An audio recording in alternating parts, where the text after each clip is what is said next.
back to the coldest winter of World War II. By that point, the Western Front had earned a brutal nickname, the meat grinder. Nazi Germany was collapsing from the inside out. The war's outcome was no longer a question. The only question left was how many more people would die before it was over. The front lines had consumed nearly every able-bodied German man. So the Nazi regime did what desperate empires always do. They reached deeper. Tens of thousands of young German women were mobilized and pushed toward the front. They were called Wehrmachtshelferinnen. Wehrmacht female auxiliaries. Their roles ranged from anti-aircraft operations to communications to logistics support. They weren't supposed to be combatants, but war rarely honors those distinctions. Our subject was one of them. We'll call her Anna. Anna was 18 years old. When the anti-aircraft position where Anna was stationed was overrun by American forces, she became a prisoner of war. Simple as that. One moment she was a soldier. The next, she was property of the enemy. What followed was 2 months of something that can only be described as a slow, methodical destruction of the human body. The prisoners, Anna among them, were marched westward through the dead of winter. Temperatures plunged to -15, -20 degrees Celsius. The wind came in sideways. The snow didn't fall so much as it attacked. According to later accounts, the oversized wool trousers repeatedly rubbed against her skin during the march. Over time, the damage became severe enough that walking itself turned into an ordeal. The German military, by the final months of the war, had essentially run out of everything: food, ammunition, morale, and clothing. There were no female-specific uniforms for these women, no proper winter gear sized for their bodies. So what did Anna wear on those marching legs of hers? A dead man's trousers, stripped from a fallen male soldier, several sizes too large, made from the cheapest, most wretched military wool imaginable, the kind churned out in the desperate final years of the war, padded with wood shavings and coarse industrial fibers to cut costs. If you ran your hand across this fabric, it wouldn't feel like wool. It would feel like sandpaper, like a cheese grater wrapped in coarse rope. Now picture this. Every single day, for 2 months, Anna marches through snow. The snow soaks into the trousers. Body heat warms the wet wool just enough. Then the cold refreezes it. Wet, warm, frozen, wet again. And with every single step, every single time that stiff, oversized, sandpaper-rough fabric shifts against her skin, it drags across the most sensitive part of her body: the inner thighs. According to later accounts, the constant friction, moisture, and freezing temperatures gradually turned a minor irritation into a severe medical condition. By the time she reached the camp, walking had become an ordeal. This happened over and over for 2 months. By the time she reached the camp, the damage was no longer a matter of discomfort. Walking itself had become an act of endurance. Think about the last time you got a small friction burn, maybe a rough seam on a pair of jeans rubbed against your skin for a few hours. Remember how much that stung in the shower? How you had to angle around the hot water? Now multiply that across the entire inner surface of both thighs. Now make the fabric harder. Now remove any possibility of rest, treatment, or dry clothing. Now keep walking, through snow, for 60 days. That is what Anna's legs looked like when she finally arrived at the American POW camp. But Anna didn't scream. She didn't stop. She didn't ask for help. And here's why. Nazi propaganda had spent years constructing a very specific monster out of the American soldier. The message was simple and relentless. Americans are savages. If you fall behind, they will shoot you. If you show weakness, you become expendable. If you can't work, you're eliminated. Anna believed this. She had no reason not to. It was all she had ever been told. So she marched. She endured. She told herself, just get to the camp. Just survive long enough to get to the camp. She had no idea that the thing she feared most, the moment she would have to face an American doctor, was about to break her in a way the march never could. The camp was large. Rows of barbed wire. Armed guards at every perimeter. The air smelled like disinfectant and cold metal. Every incoming prisoner was required to pass through a medical examination, a standard protocol to screen for typhus and other infectious diseases that could tear through a camp population in days. It was procedure. It was necessary. But for Anna, standing in line outside that medical tent, procedure felt indistinguishable from execution. She could see through the opening of the tent flap. Inside, American male doctors. Tall. White coats. Sidearms still holstered at their waists. Medical instruments she couldn't name gleaming under artificial light. She knew what was coming. A physical examination meant removing her clothes. Removing her clothes meant revealing what was under those trousers. And revealing that, the rotting, frost-bitten, destroyed flesh of her inner legs, would prove she was damaged, broken, unable to work. And in her mind, that was a death sentence. That's terror number one. Terror number two was something that didn't require the logic of execution to feel viscerally real. She was a young woman, in an enclosed tent, surrounded by enemy men, in a world that had already stripped her of every other form of dignity. The things she imagined.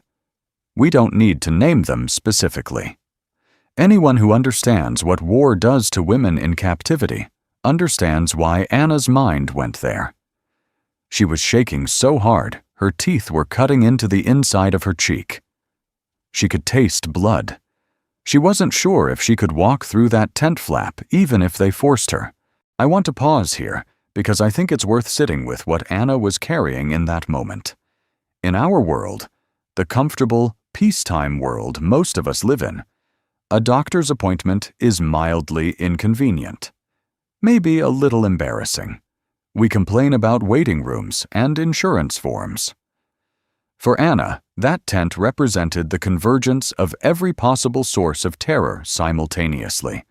Physical agony, sexual vulnerability, death by perceived uselessness, total loss of bodily autonomy, and zero, absolutely zero, reason to believe any of it would go well. She was 18 years old. She had no rights, no advocate, no language to communicate with the people holding power over her life. She was, in her own mind, not a person.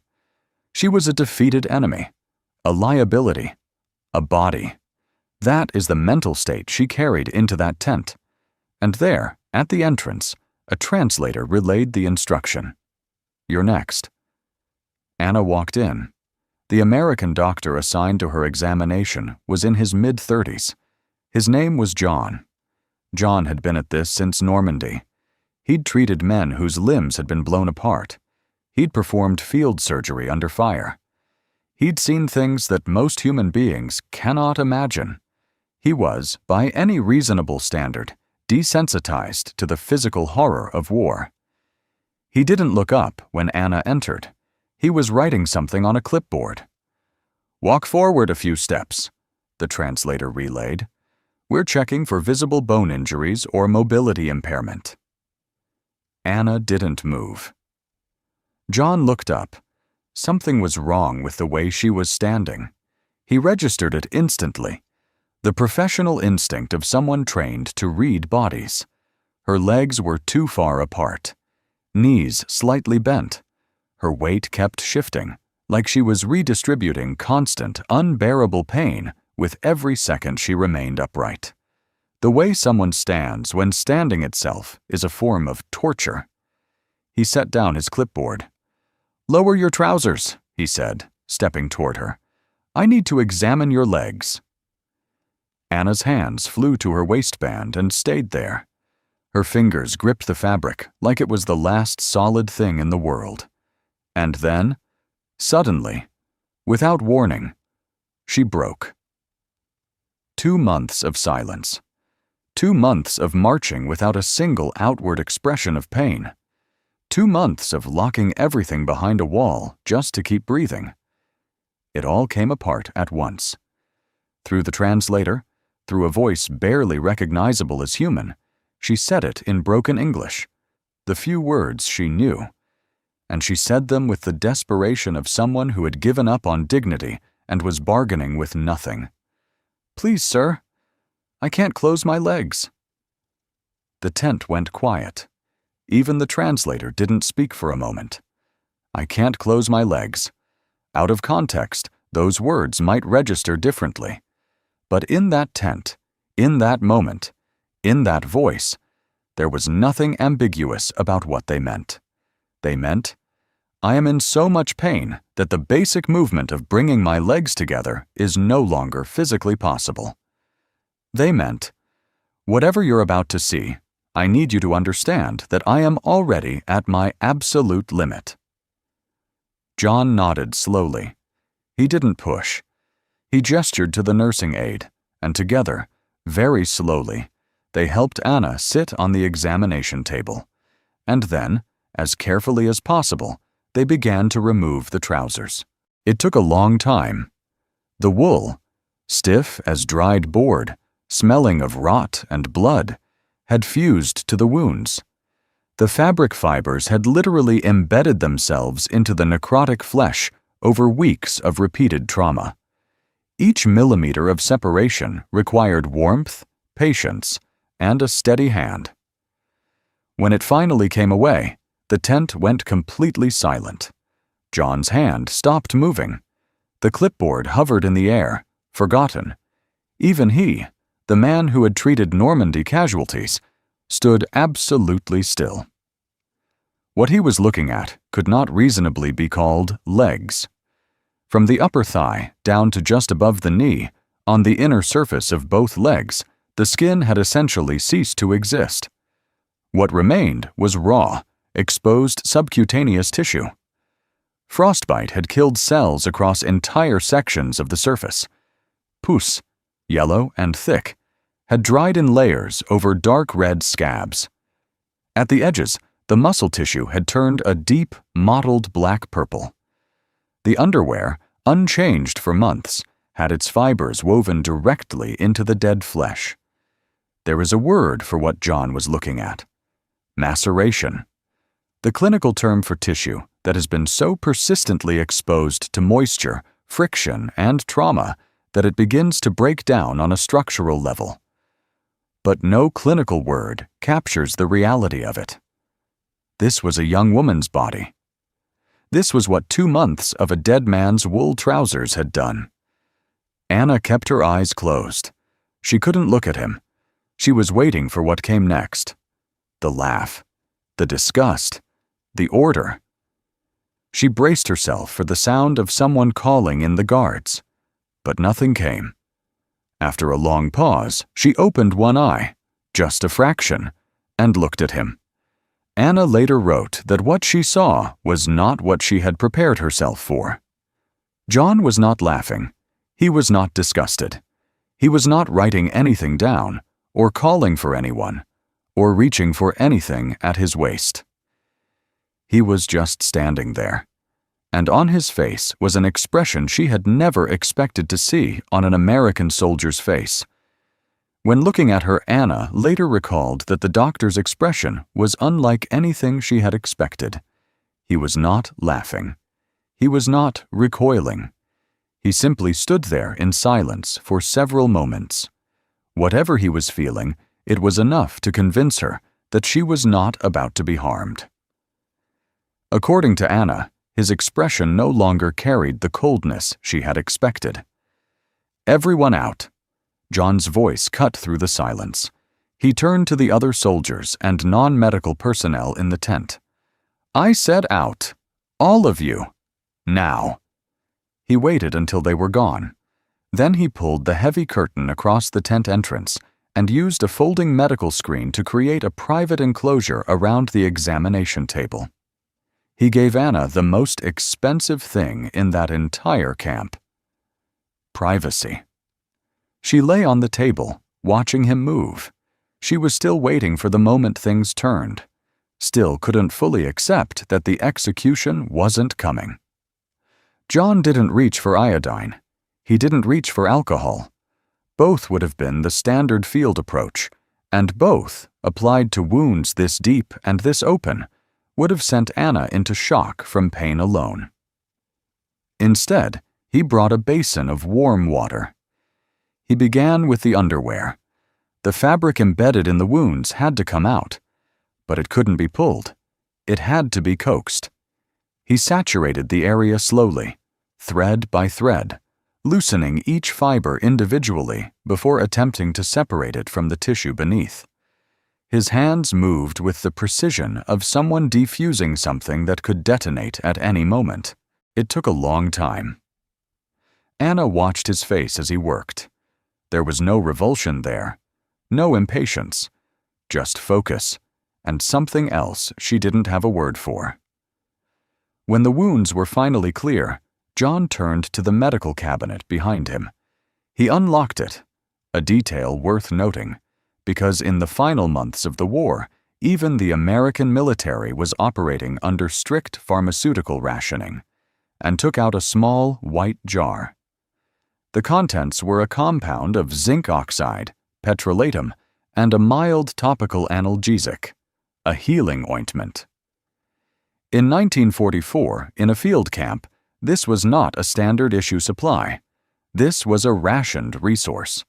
He used it anyway, without hesitation.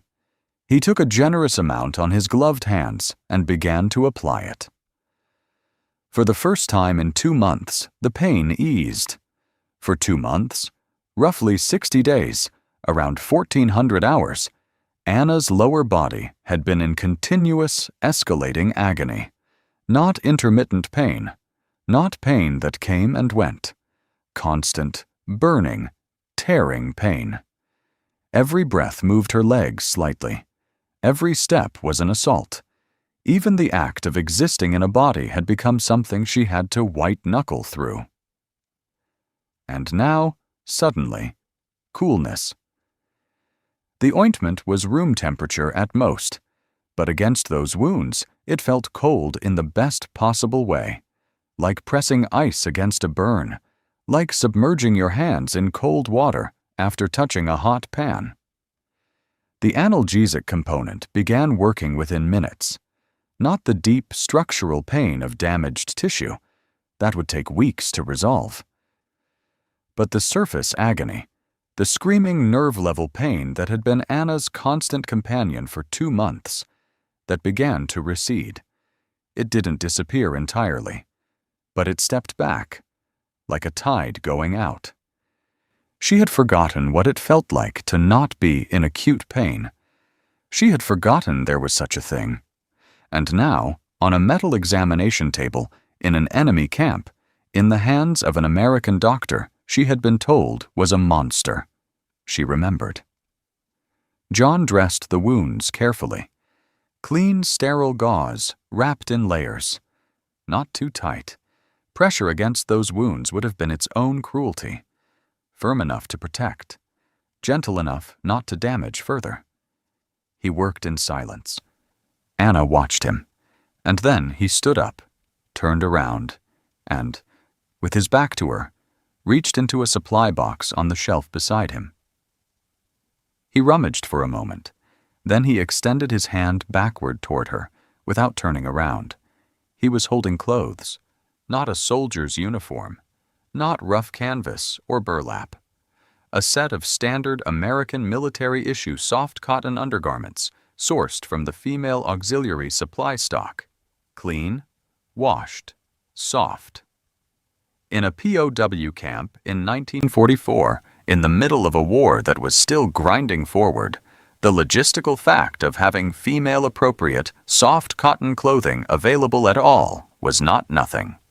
Someone had to source it. Someone had to think to include it. And John was using it for a German prisoner.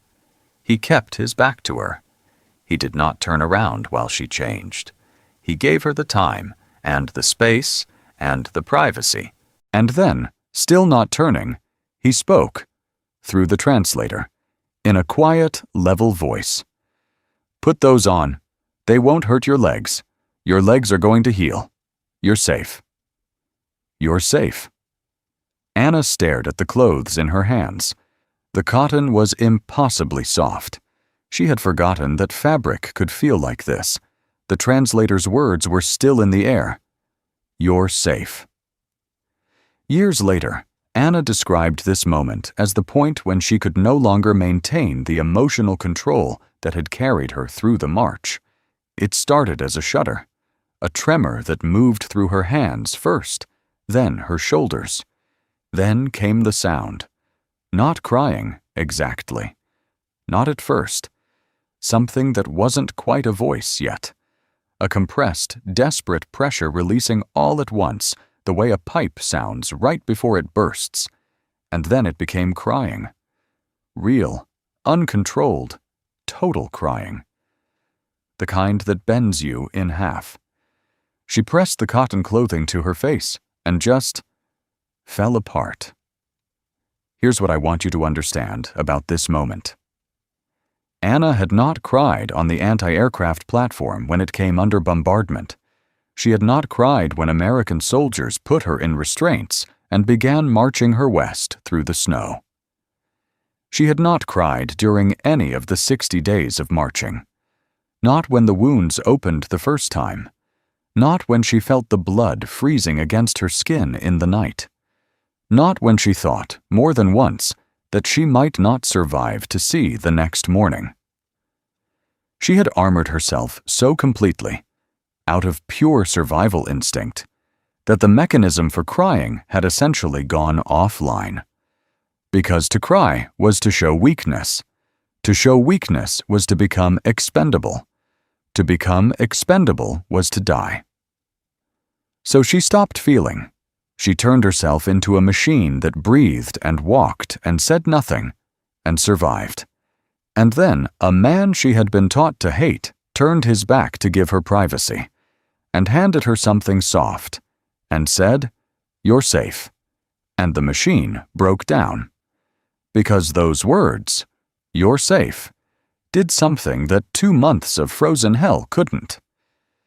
For Anna, those gestures felt very different from the treatment she had expected as a prisoner. Not a soldier, not a prisoner, not an asset or a liability or a unit of labor.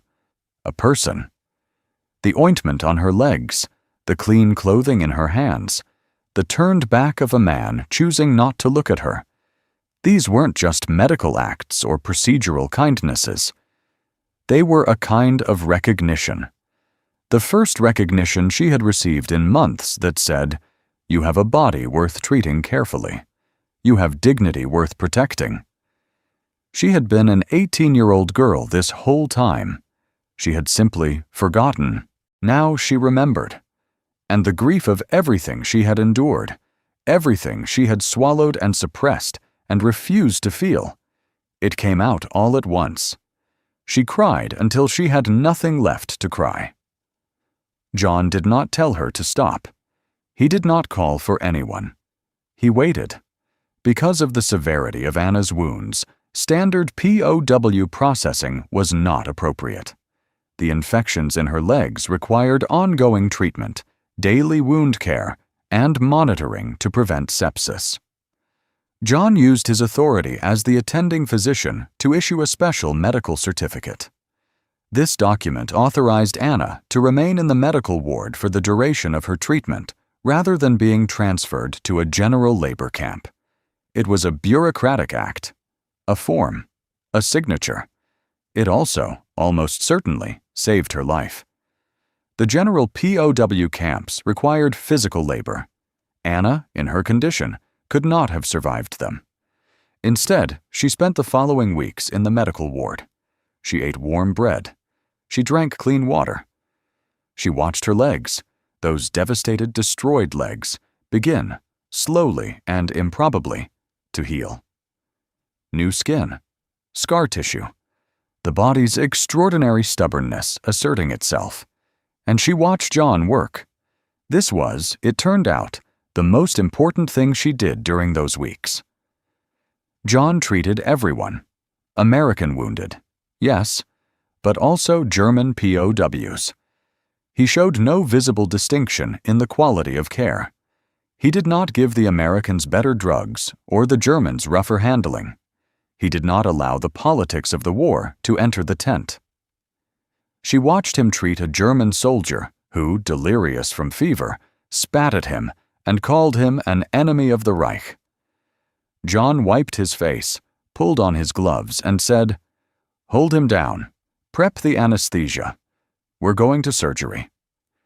He operated on the man who had just spat at him, and he did it well. Anna had been raised on a specific story about the world. That story said, "There are Germans, and there are the enemy. The enemy is cruel. The enemy destroys. The enemy does not recognize your humanity because you're German, and they are not." Everything she saw in that tent dismantled that story, quietly and thoroughly, over the course of several weeks. What John was practicing, though no one called it that in 1944, was the foundational principle that medicine would eventually formalize in international law, that the obligations of care cross all national lines. The Geneva Conventions existed on paper, but John was living them. He wasn't acting out of naive idealism. He was acting out of something simpler, the belief that a suffering body deserves treatment regardless of what uniform it wore. For Anna, this was not a political education. It was something more immediate than that. It was the first time she had witnessed a person in authority behave in a way that she could not reconcile with everything she had been taught. She had been taught, the strong take from the weak.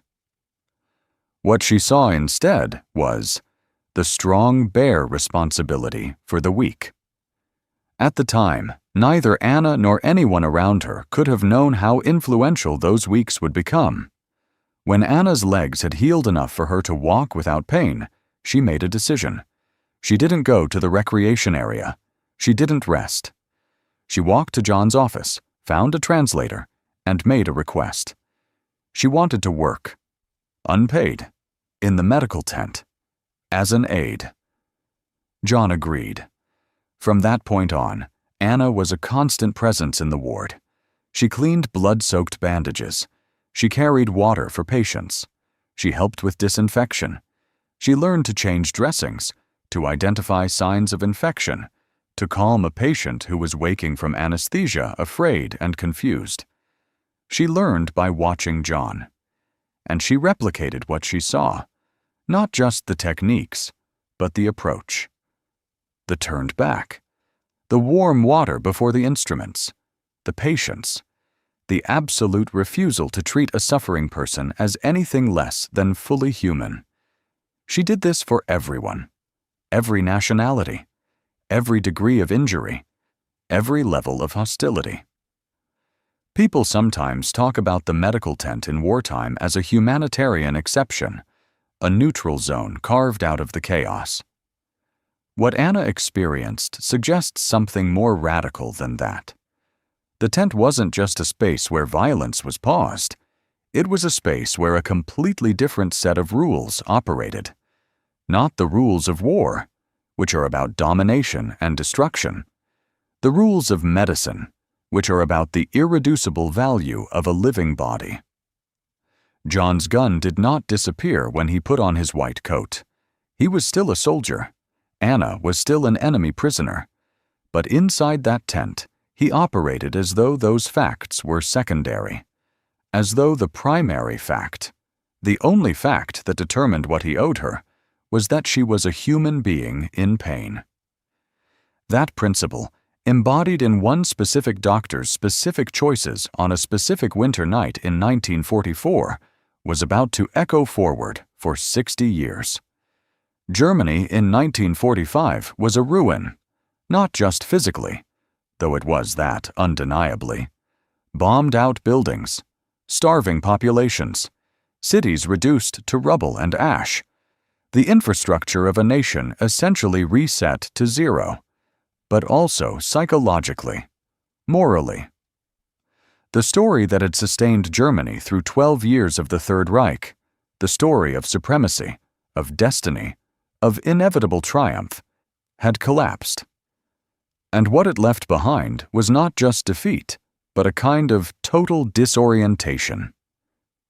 Who were they now? What did they believe? What had they done? What had been done to them? A lot of young Germans simply broke under those questions. Some disappeared into alcohol or despair. Some couldn't construct a reason to go forward. The suicide rates among returning veterans and former auxiliaries in the immediate post-war period were significant. Anna did not break. She came home to rubble and uncertainty, same as everyone else. She had no family wealth, no professional credentials, no particular advantages in the rebuilding economy. But she had something specific that other people did not have. She had spent weeks in a medical ward and gained her first sustained exposure to professional caregiving. Whether that experience directly influenced her later decision is impossible to know with certainty. What is clear is that she eventually chose a career in nursing, a living, working example of how to be in the presence of suffering, how to stay present, how to keep your hand steady, how to not flinch. She enrolled in nursing school. In the chaotic, underfunded, desperately overstretched West German healthcare system of the late 1940s, completing a formal nursing credential required genuine effort. Resources were limited. Classes were crowded. Clinical placements happened in hospitals still dealing with war injury caseloads that would have overwhelmed any peacetime facility. Anna passed her examinations. She became a registered nurse, and then she did it for the next 5 decades.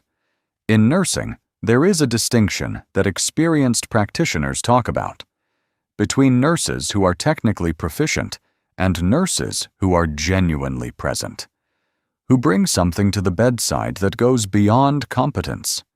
Anna was, by all accounts, the second kind. Her colleagues described her hands. That's the detail that kept coming up from people who worked with her across multiple decades.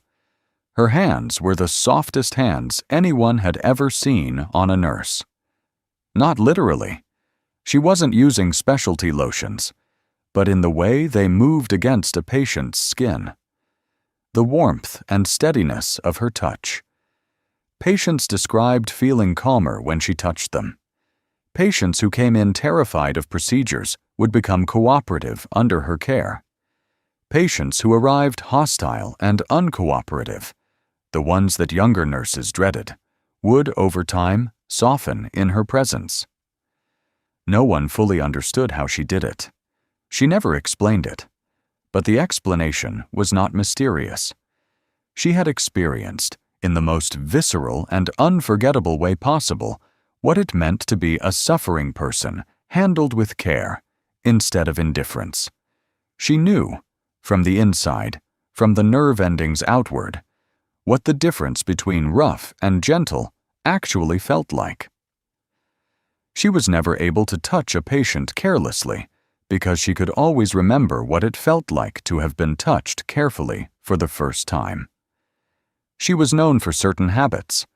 Before any procedure that required exposing a patient, any wound examination, any injection, any dressing change involving intimate areas, she would draw the curtain around the bed first. Always, without exception. She would use warm water to loosen bandaging that had adhered to wounds rather than pulling it away dry. She would speak to patients before touching them. Tell them what was coming. Give them a second to prepare. These are not revolutionary nursing practices. They are, in fact, standard. But Anna performed them with a consistency and a conviction that her colleagues noticed, and that patients remembered years later. She did all of this because she was, in each case, doing what John had done for her. Not consciously, necessarily. Not always with that explicit memory in her mind. But the practices he had modeled, turn your back, use warm water, speak first, go slowly, had been so deeply engraved in her that they had become her own. Over the decades, Anna worked in multiple hospitals across West Germany. She outlasted colleagues, saw healthcare systems rebuilt and reformed, adapted to new technologies and new approaches. She remained in practice well past the age when most nurses retired. Young nurses sometimes asked her, because she had a reputation, and reputations attract questions, how she maintained it, the patience, the consistency, the ability to face a patient's suffering without losing steadiness. After so many years, after so much, how do you not get numb? She would smile and not answer directly. She knew the answer, but it was difficult to explain. The answer was, I was someone else's patient once. The answer was, I was 18 years old in an enemy camp with rotting legs and no reason to expect kindness. The answer was, and someone showed me what it looked like to treat a person as a person. That image, John's broad back turned to give her privacy, his hand extended backward with clean clothes, his voice saying, "You're safe," never left her. It never faded the way most memories fade. It remained immediate, present, a reference point she could return to at any moment. And she did return to it. Every time her hands were on a frightened patient, every time she was drawing a curtain around a bed, every time she was working warm water into a bandage that had stuck. Colleagues later remarked that her approach never seemed routine, even after decades of practice. The habits she developed in the wartime medical ward appeared to remain with her throughout her career. Anna lived into the early years of the 21st century. She died in a care home in Germany, at a very advanced age, peacefully, with her family nearby. When her granddaughter began going through her belongings afterward, the accumulated material of a long and mostly modest life, she found a journal. Old, the cover worn through at the corners, the spine held together by nothing but habit and dried glue. The pages had yellowed to the color of old tea. On the inside cover, in a handwriting that was slightly unsteady but carefully formed, the hand of someone who had wanted the words to be legible, who had thought about each letter, was a paragraph written in German. The granddaughter, who had known her grandmother as a quiet, warm, professionally admired woman who rarely talked about the war, read it. Then she read it again. According to family recollections, a note preserved among her belongings contained words to this effect. But it was that enemy's medicine that saved my legs, the legs that were rotting in the snow, and it was his hands that found, somewhere inside me, the soul I had lost to the war. That's it. That's the whole entry. No elaboration. No additional context. No name. John is not named. No specific date, no location, no identifying details. Just those two sentences on the inside cover of a journal belonging to a woman who had spent 60 years repaying a debt she never had the opportunity to acknowledge directly. Consider what those words contain.